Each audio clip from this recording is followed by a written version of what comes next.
I got a cup of tea here. Do you got a cup of tea there? I hope you do. Good morning. Welcome, one and all.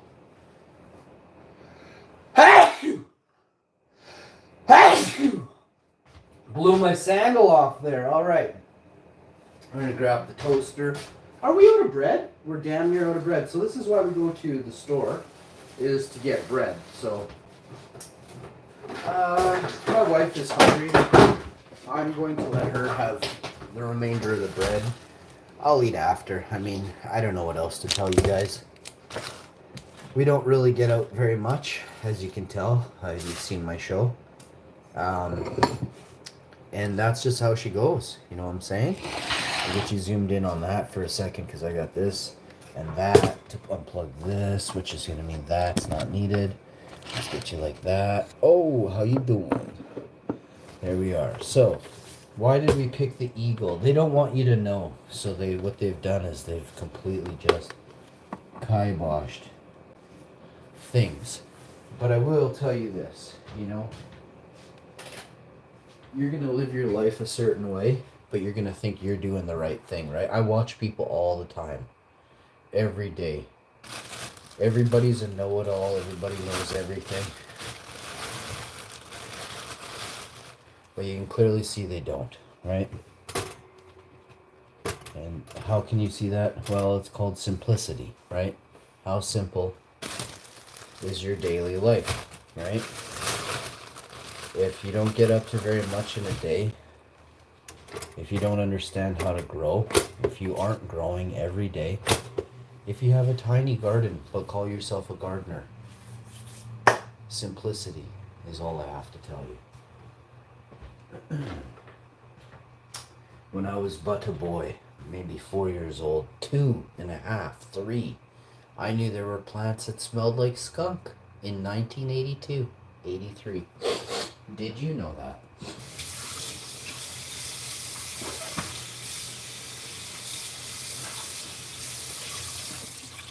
You can ask my mom. I became infatuated with plants that smell like skunk from the age of 2.5 or 3. I used to run around the garden finding all the plants that smelled like skunk. Little did I know that that wasn't a really cool thing to do in the 80s. I might have been one of the youngest informants on the planet.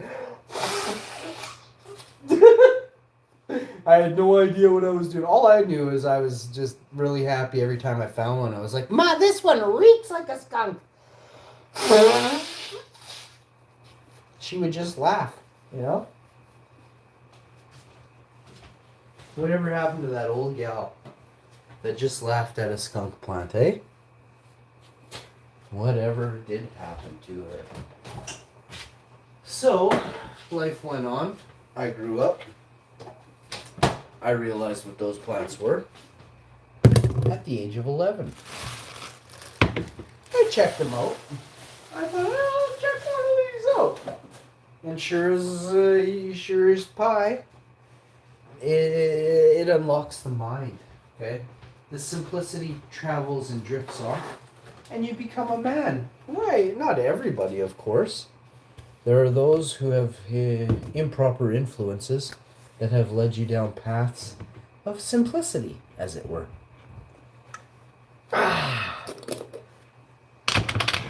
The men that I emulated were in fact absolute gardeners.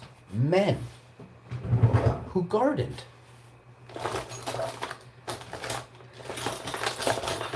And they did it very, very, very well. In fact, I would say they did it so good that it makes most of the planet look like they have no clue what they're doing.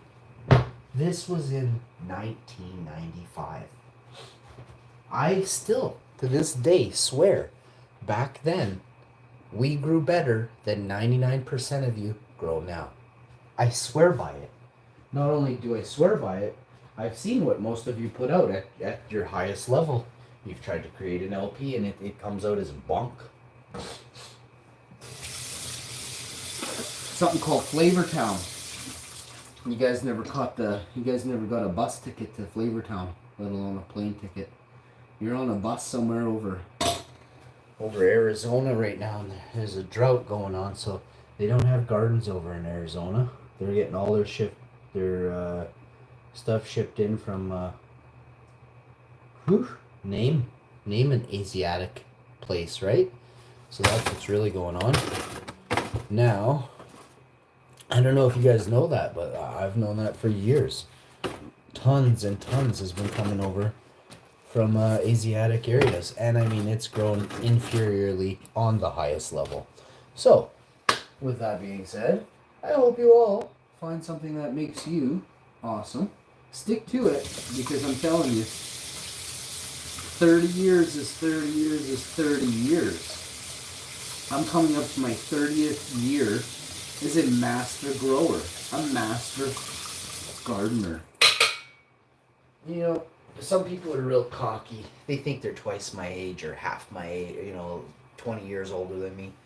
And they swear that they grow good until they see what's in my bag of sunshine.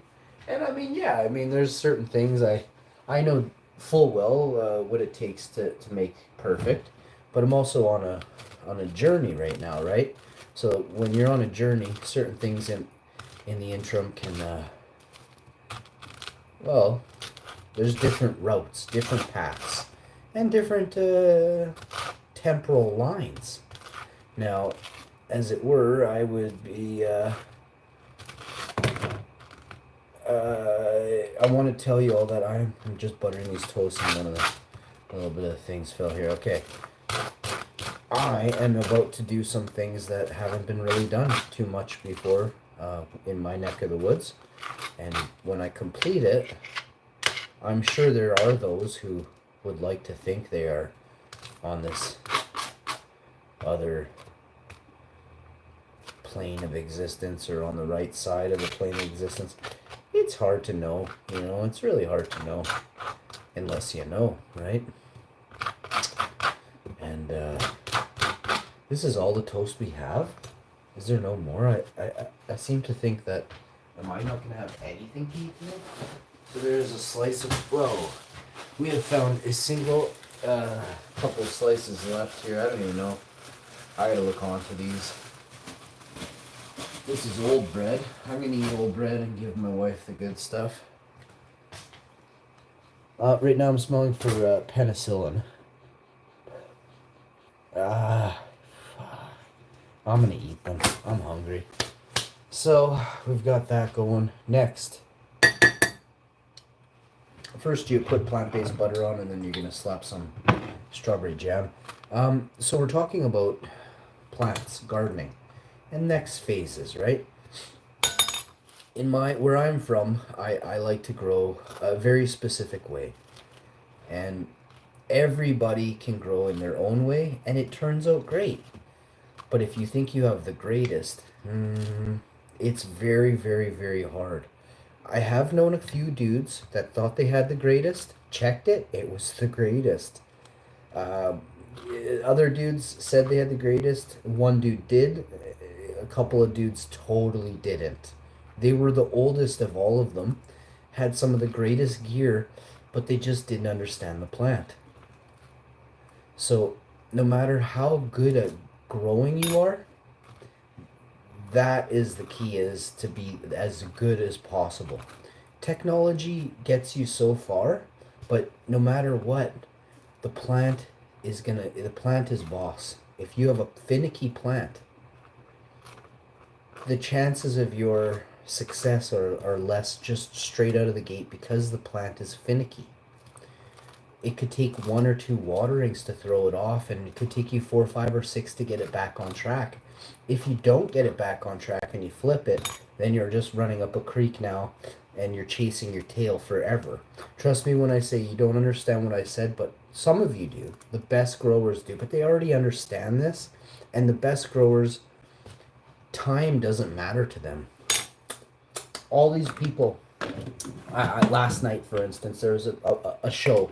They're like, 3 months, that's all it takes to finish. And I'm like, 3 months if you're a puss and a total noob and you like knee-high plants. But if you're a boss, you want these monsters, right? 3 months you cannot have a monster. Outdoors maybe, but not indoors, okay? It's impossible. You know, a plant after, 4, 5, 6 weeks is only a 1.5 feet tall. 2 feet at best. Now if you trained it in the interim, you've lost all your height and stunted her. So I mean, come on, there's no way people. Everyone talks a big talk, right? And then you got your branches aren't holding weight either, like your spindly little sticks, right? So all these things have to be accounted for before you flip, right? And if it isn't, don't call yourself an expert gardener if your yield is 2 to 4 tomato plants, 2 to 4 tomatoes per plant, right? You should be getting 60 pounds of tomatoes off a dozen plants, not 1 pound per plant, right? That's 12 pounds. You should be 5, 6, 10 timesing that number. I don't know how people think that, you spend 16 weeks watering a plant to get 4 tomatoes. You've lost a shit ton of money. You've wasted your entire summer. You should have grown flowers, bud. You should have grown flowers, okay? And skip tomatoes, go to watermelons, go to cantaloupes, go to cucumbers. If you grow anything, right? You think of what I like to grow. Anything that has a small yield. Yes, you may be looking at a plant that doesn't yield much, okay? Those exist. They don't exist everywhere, and certain varieties will be much higher yielding outside than some. You should, again, an expert gardener knows this right out of the gate, right? So which one are you going to be this year, right? And don't brag about it. Whatever you do, don't brag about it. I brag about it because most people don't realize how good a grower I am, and I want to grab people's attention. But other than that, I mean, don't brag about you being able to grow a weed in the back of your yard. You've tilled a spot in your yard, and plants are designed to grow, right? Plants can grow in concrete cracks of concrete, right? They can grow through the concrete. So don't be like, oh, I did this and I did. It's better if you did this with 66 different varieties, and all 66 varieties look stellar, right? Like my garden. If you're growing mediocre at very best, spindly at guaranteed at very best, that's not a good garden, right? You failed. But what you could do is not replicate last grow, right? So learn from your mistakes. Don't use the same ferts. Change stuff up. Maybe it wasn't your ferts. Maybe you're like, well, now I'm getting less weight than I was before. So go back to your ferts you were using before. Those are right. It's something else you were doing, right? But right now, I don't think people really understand plants. As I stated in the beginning of this video, in '95, I believe most of my friends I grew up with are way better growers than the majority of people growing on YouTube right now. And that's sad, We didn't have these perfectly tilled holes, and we didn't scrub nothing, There was weeds growing next to everything we had in the bush. So when people think like you're awesome at what you do, just remember, you've never seen anything like I've seen, and we didn't have a perfectly tilled garden. We didn't have the ability to go check our fields every single day. So I mean, come on, give your heads a shake, and remember, when you tune into this show, I've done stuff none of you even could fathom. You couldn't even fathom. Some of you talk about growing big or growing this and that. You're literally growing in somebody's backyard. Dude, we were 16 growing in fields. You're no comparison to us. Never will be.